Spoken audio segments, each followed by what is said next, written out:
আমি প্রিয়াঙ্কা। আবার সাজুগুজু। কোথায় যাচ্ছি? পাড়ার এক বান্ধবীর বাড়িতে কালী পুজো। এই যে আমি সেজেগুজে বেরিয়ে গেছি, পিয়ুষ পেছনে গেটে চাপিয়ে দিচ্ছে। দুজন মিলেই হাঁটি হাঁটি পা পা করতে করতে গেলাম আমার বাড়ি থেকে 3-4 মিনিটের দূরত্বে। এই যে মাতৃরূপ।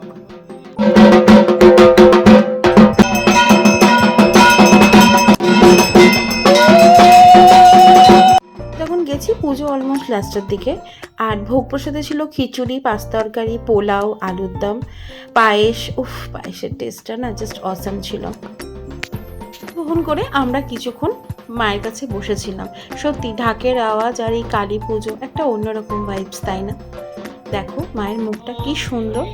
দিনের যাবতীয় কাজকর্ম সব কিছু দেখানো, তোমাদের সাথে কথা বলা, তোমাদের কমেন্টে রিপ্লাই করা, এইটা এখন আমার জীবনের একটা পার্ট হয়ে গেছে।